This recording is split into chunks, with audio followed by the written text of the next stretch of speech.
one of the challenges is that the number one problem we have here in the United States is that there's a lack of public will, political will, and financial ability to make those programs happen. If you guys look around this room tonight, there was an opportunity for over 200 people to come out and support this issue. But it's hard. This is a challenging thing to commit to because it's not an easy topic. In fact, most of the folks that came out tonight, you guys are women. Men are the number one gender that is needed to engage in this issue in terms of being vocal about it. We're the reason that this problem exists. We have the ability to be the spokesperson and the watchman on the wall that ensure that our girls and women are not exploited and abused. So I would really encourage you guys this evening, this is your opportunity to become an ambassador for this issue, to take this out and start talking about it and get people engaged. Because you cannot help girls in Chicago without those three things. Community support, the political support to make it happen long term, and the funding to get it off the ground. Can I get the next slide? So what is the need here in Chicago?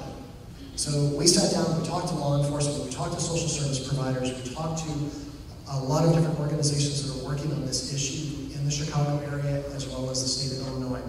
And the number one thing that came back is they said, we need a safe, secure place where we can place victims in an immediate fashion through DCFS to place the girls for long-term help, hope, and healing. So what that looks like is it looks like a shelter-type program serving the needs of anywhere from 12 to 16 girls that's well-staffed and has the ability to bring girls in a responsive way. What's happening is there are programs here, but some of them have like a 2-week waiting period. Can you imagine what it's like to be a girl like Chris is talking about, that you've been enslaved for 7 years, you have an opportunity to get your life back, but someone wants to put you on a 2-week waiting list to determine whether or not you're going to get help? It kind of break my trust.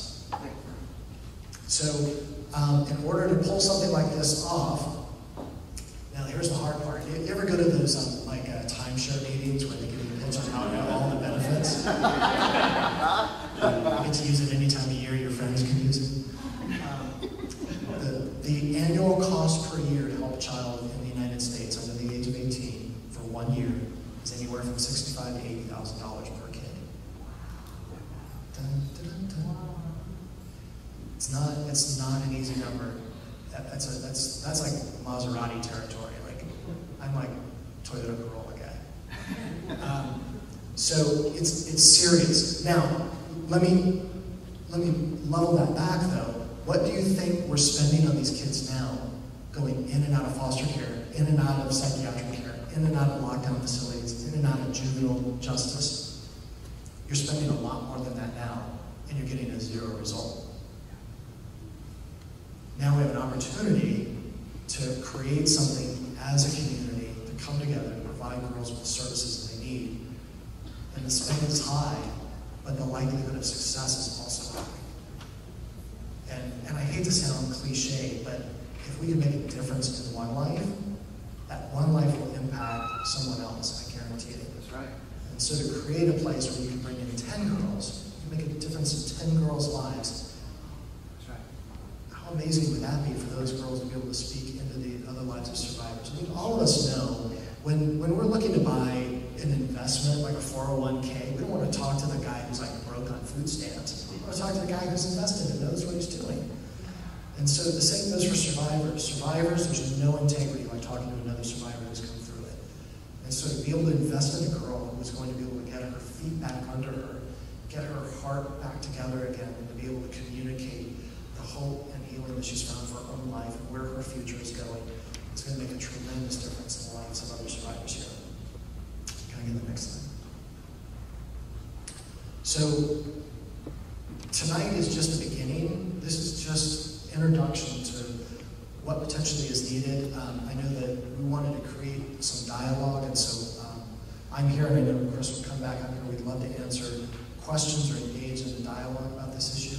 But this is step one of you guys becoming a community that wants to take this issue on, because The anti-trafficking movement as a whole is a really glossy topic right now. Everyone's jumping on board with it.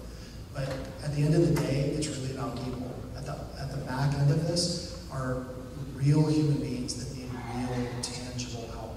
And so that's what we're hoping to do tonight, is to create the momentum to start to bring real and tangible help to these young girls. So thank you so much.